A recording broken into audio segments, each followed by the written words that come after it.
दोस्तों आज हम अंतराल से स्टॉक का एनालिसिस करेंगे जो कि डाटा सेंटर स्टॉक का काफी इम्पोर्टेंट स्टॉक है। तो आज हम जानेंगे कि उसके 9 से 10% गेनिंग के पीछे का रीजन क्या है, और ये भी जानेंगे कि इसमें और भी कितना ऊपर जाने का पोटेंशियल बाकी है और इसे खरीदने का सही टाइम क्या होगा, और साथ ही इसका टेक्निकल एनालिसिस और फंडामेंटल एनालिसिस भी करेंगे। और रिसेंट के सारे न्यूज़ और गवर्नमेंट एस्पेक्ट पर भी बात करेंगे कि गवर्नमेंट डाटा सेंटर्स को लेकर क्या सोच रही है और गवर्नमेंट का फ्यूचर प्लान क्या है। तो बने रहिए हमारे साथ द रजनीश रिसर्च के साथ। और द रजनीश रिसर्च का हिस्सा बनने के लिए हमें सब्सक्राइब कीजिए और बेल आइकन हिट कीजिए। तो चलिए शुरू करते हैं। तो आज हम सबसे पहले फंडामेंटल एनालिसिस करेंगे। तो फंडामेंटल एनालिसिस करते हैं अंतराज का। तो अंतराज का जो करंट प्राइस है वो 640 है और 52 वीक लो है 376 एंड 52 वीक हाई है 947। पी रेशियो 47 है एंड आरओई 10 है। पी रेशियो इंडस्ट्री पी से थोड़ा ज़्यादा है। ROE and EPS quietly good है। रेवेन्यू की बात करते हैं तो रेवेन्यू लगा कंटिन्यू बढ़ा है और प्रॉफिट भी कंटिन्यू बढ़ा है, जो कि काफ़ी अच्छी बात है।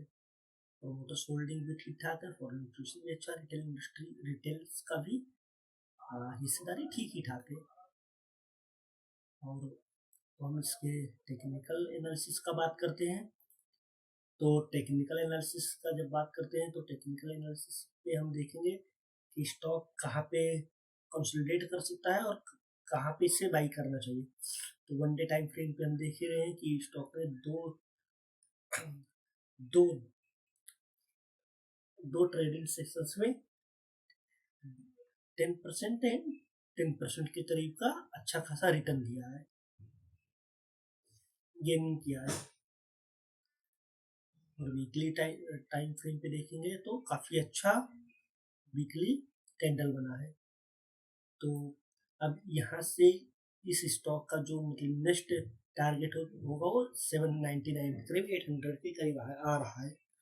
तो हमें ये देखना है कि इसे खरीदना कब चाहिए। तो खरीदना कब चाहिए इसके लिए मैंने कुछ चीज़ें बना रखी है, उस पर आप ध्यान दीजिए। देखिए, इसे बाई करने का सही टाइम होगा कल हम ये देखेंगे कि ये ओपन का होता है। अगर ये स्टॉक यहाँ जहाँ पे क्लोज हुआ है मार्केट 640 पे 640 के ऊपर ओपन होकर और ऊपर ही कंसोलिडेट करके ऊपर चला जाता है, तो 667 से अगर ऊपर जाता है स्टॉक तो हम इसे बाई करेंगे कल ही। और अगर 667 से स्टॉक ऊपर नहीं जाते हुए नीचे की ओर आता है तो हम इसे वेट करेंगे और देखेंगे ये दो दिन जब भी 667 या 670 के ऊपर जाता है तो हम इसे में एक बाई करेंगे और वेट करेंगे 798 या जो भी आपको प्रॉफिट आप जहाँ पे भी जनरेट कर सकते हैं, आपको लगता है कि हाँ इतना इनफ है प्रॉफिट मेरे लिए, आप वहाँ पे 10% के करीब रिटर्न लेकर निकल सकते हैं। प्लस में स्टॉक ये स्विंग की बात हो रही है, प्लस में आप इसमें लॉन्ग टर्म इन्वेस्टमेंट भी कर सकते हैं। स्टॉक काफ़ी अच्छा है और इसका फ्यूचर काफ़ी ब्राइट है। तो मैं तो इसे लॉन्ग टर्म के लिए आपको सजेस्ट करूँगा, बाकी आपकी इच्छा। चलिए हम इसके न्यूज़ पर बात करते हैं। तो न्यूज़ पे आते हैं तो सबसे पहले तो जो मैंने आपको बताया था डाटा सेंटर्स का स्टार्ट जो सर्च सर्च किया, उसका पीछे का रीजन तो पहला रीजन तो यही कि जो मतलब इंडियन गवर्नमेंट है वो डाटा सेंटर्स स्टॉक्स पे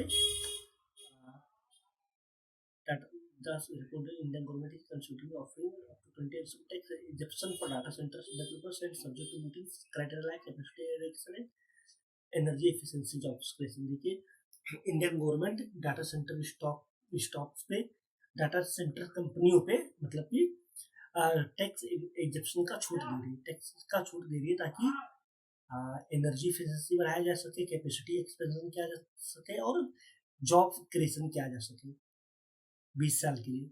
ये अभी बात हो रही है, अभी इस पे क्या मतलब संसद में मोहर लगना या मतलब ऑफिशियल न्यूज आना बाकी है, बाकी इसकी बातें हो रही है। अभी ऑफिशियली कुछ भी मतलब हुआ नहीं है, मतलब कुछ गवर्नमेंट की तरफ से अभी ऑफिशियली इसको अनाउंस नहीं किया कर दिया गया। मतलब ऐसा होता है कि बात की जा रही है और बात मान लिया गया है या बात हो चुका है, उसमें अंतर होता है। तो ये बात की जा रही है, जिसके बात करने की वजह से उसके वजह से इसमें ग्रोथ देखा जा सकता है। इसमें और भी चीज़ें हैं जिसके पीछे का रीज़न और भी चीज़ें हैं, गवर्नमेंट पॉलिसी, इसमें और भी चीज़ें हैं जो कि हमारे फिलहाल हमारे काम का नहीं है, तो इसको हम छोड़ देते हैं। सिर्फ़ इसके पीछे बढ़ने ग्रोथ के पीछे का रीज़न हमने जाना कि क्यों इसमें 20% का 1 वीक में गेन हुआ है। बाकी टाटा अनंतराज अच्छा स्टॉक है, आप इस पे सोच सकते हैं। बाकी बने रहे हमारे चैनल के साथ और सब्सक्राइब कीजिए। Thank you.